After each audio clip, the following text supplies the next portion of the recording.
So this is the Makeup 2018 required CISS training that some of you were unable to attend. And now you get the lovely pleasure of listening to my voice explain it to you over your computer. So the CISS process is essentially the point in the tag testing cycle where teachers get the opportunity to give their input. You may recall that in the fall, and we're still kind of working through it, we have what we call automatic screening, and that is simply based on test scores like FastBridge, Iowa Test, etc. When we have our spring screening, which is the CISS screening, even though we're quite far from spring, that is when teachers are able to give their input on what they are seeing from their students in the classroom. It actually stands for Characteristics Instrument for Screening Students, and who it includes are all non-tag students in the entire building. So we don't leave out anybody just because they go to special ed, for example. So it's every single child that you teach in every subject that is not currently in the tag program. So there are 10 characteristics that you will be observing all of your students carefully for. There's motivation, interests, communication skills, problem-solving ability, memory, inquiry, insight, reasoning, creativity, and humor. And when you go through the Nearpod after this training, you'll be able to look a little bit more closely at some examples of what all of these can look like. The key here is 5 or more. So a student must demonstrate 5 or more of the 10 characteristics, and this is 5 from all of the teachers that teach them. So you may realize a student may be particularly motivated in their math class, but the RELA teacher isn't seeing that high level of motivation. That still counts because that math teacher is going to mark them in the area of motivation. But just because that they earn 5 checks on the form that I'm going to show you in just a little bit doesn't mean that they're going to be tested for tag. They must also have supporting documentation and be able to take the tests that we have available for them, meaning if they've been tested recently, they can't retake the same standardized test within 2 calendar years. If you're interested more in that process, please feel free to come talk to me. So how do you know if a student is demonstrating a characteristic? The key here is superior and consistently over time. So a student must be displaying this characteristic over and over. If you see them tell or hear them tell a funny joke one time, it might make you laugh. You might tell your husband about it at dinner, but that doesn't mean that they are demonstrating that humor characteristic consistently.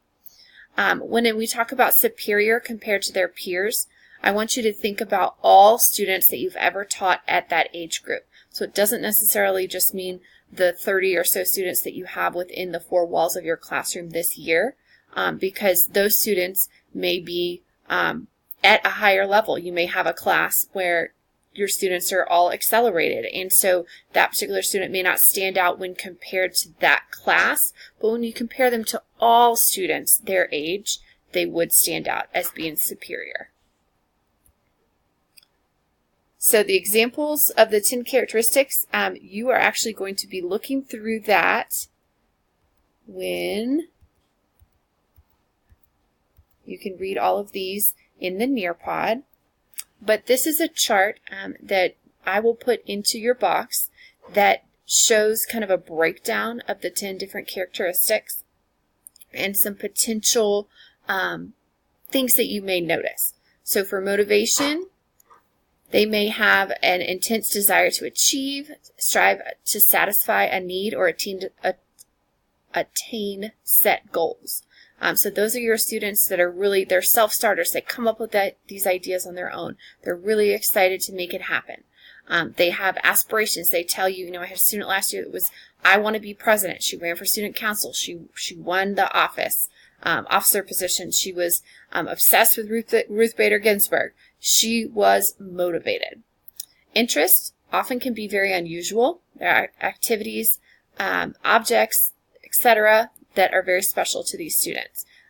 This might be the student that every time that you have a lesson, it somehow comes back to trains. Thomas the Tank Engine. Somehow he's only reading books about Thomas the Tank Engine. Any math problem that you give him, is all about Thomas the Tank Engine, and you can really get his attention by captivating him with that interest. Communication skills, highly expressive, effective use of words, numbers, or symbols. Communication is pretty easy to pick out. Problem-solving ability, effective and inventive strategies for recognizing and for solving problems. These are your students that you show them one way to solve a math problem, and they come up with a different way and are still able to get the correct answer. I personally love working with these kids because they show me so many new things and ways to think about things that maybe I hadn't thought of before. Memory. They have a large storehouse of information. These are your kids that really only need 1 or 2 repetitions in order to reach that mastery level. A typical student needs 5 to 7 repetitions. And so you can definitely pick out the student that just remembers everything. I had a student once that was able to tell me the first 100 digits of pi. That's a pretty strong memory there. We have inquiry, where they question, experiment, they seek in-depth knowledge, understanding, or information. These are your students that are always asking questions, and sometimes they can be annoying because they're always wanting to know, why did you choose to do that? Well, I thought you said yesterday that we were going to do this, but why are we doing it differently? They like to play around with ideas and have a very exploratory sense of behavior and seeking that understanding. Insight, these are your students that quickly grasp the new concepts and make connections. Sudden discovery of the correct solution following by incorrect attempts. So they're those students that constantly or continually are getting that aha moment. Reasoning, they have a logical approach to figuring out solutions. They're very forward-looking, so they don't get stuck in their mistakes. They're focused on how are they going to attain the goal that either you've set for them or that they've set for themselves. But they're very goal-oriented. Creativity. These are your kids that are thinking outside the box. A great time to look for creativity is during inside recess. If you are just allowing kids to, use some of the craft supplies that you might have in your room and see what they're able to make up. I had some students earlier this week that created literally from the recycling bin. They made a mini foosball table. They found a ping pong ball. They made players out of clothespins. They had team names, team colors, and they played an awesome game of foosball. And finally, there's humor. So these are your students that convey and pick up on humor. And then they're able to synthesize key ideas into a complex situation in a humorous way. Sometimes this isn't always appropriate. Sometimes it's absolutely hysterical.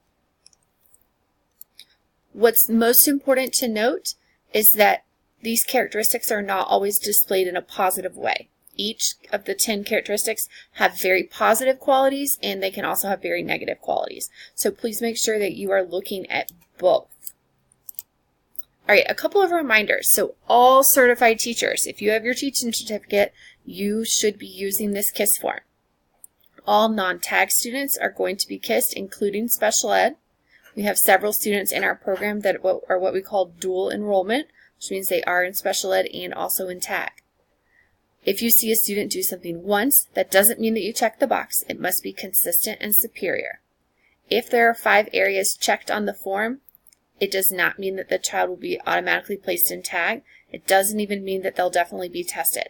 If you ever have any questions about this process, please feel free to reach out to myself, Ms. Bates, or Ms. Shifley. But please do not ever tell a parent that you think their child should be tested for tag or that you think they belong in tag. It's a much more convoluted process than that. And also, and I think this is the most important one, when in doubt, check the box. Remember that students still need supporting data, and they have to pass some super rigorous tests at the 96th national percentile rank in order to get into the program. So if you're on the fence about something, just mark it. All right, so now I'm actually going to show you a practice spreadsheet. When you do the Nearpod, you're going to be able to actually open it up. I want you to manipulate it a little bit and be comfortable with it so you can ask me any questions that you might have prior to actually needing to use it. Okay, so this is what the spreadsheet that you will be getting for your grade level, or if you teach multiple grade levels like a specialist teacher, you will be getting one for each grade level that you teach. And you'll notice, so it'll already have the students populated. We took out the students that are already attending TAG. We will have the homeroom teachers there, but we won't have the math or block 2. That's optional if that's helpful to you to add that. So what you'll do, let's say you are Miss Havens or Miss Sykish or any of the special areas teachers, and you are teaching Taylor Swift. So you notice over the 10 days that you are observing her, she is exceedingly motivated. She's demonstrating an incredible gift for memory. She can memorize just about any song that you give at her. She's pretty funny with all those cat memes that you see her playing around with and jokes that she's making. And so you'll notice as you put marks in each of these categories, it adds up the total. You can add, if you see, for example, that somebody else already put humor and you agree, you can change it to a 2, but it doesn't matter. Once a student has a mark in one area, that only counts for 1. It's having 5 unique areas that gets them to the next level in the testing process. The only thing that we ask that you do not do is an X, because an X is not recognized in our counting system. So if you simply just do a number. You'll be observing all of the students on your roster that you teach for those 10 days from the Monday following coming back from Thanksgiving break. It will be in your email that Monday morning, first thing, and you'll be observing students.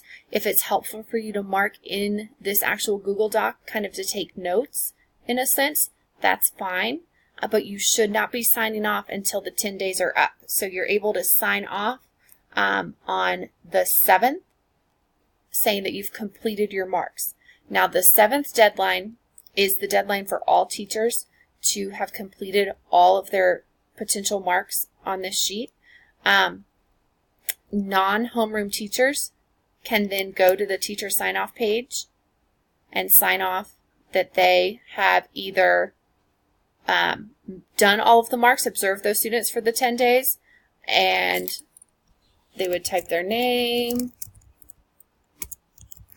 and then the date.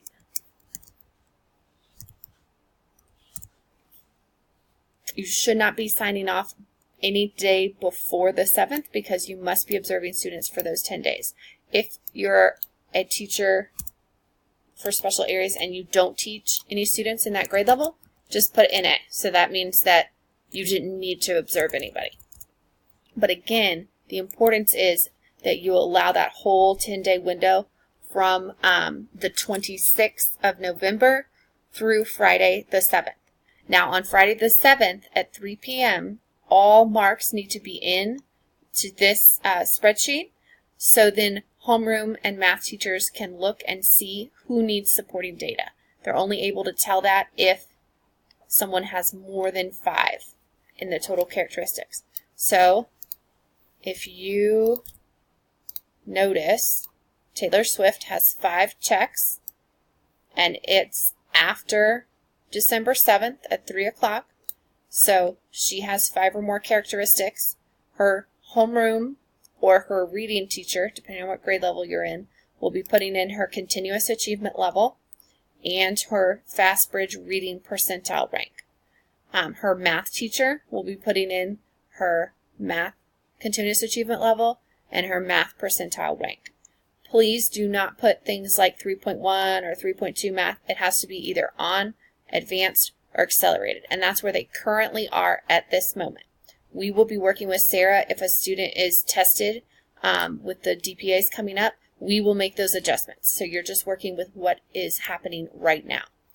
Once you have put the correct supporting data for your students, then you are able to sign off, and we're asking that you please sign off and date before 3 o'clock on December 14th. Again, please feel free to reach out with any questions or concerns that you might have about this process. Thank you so much.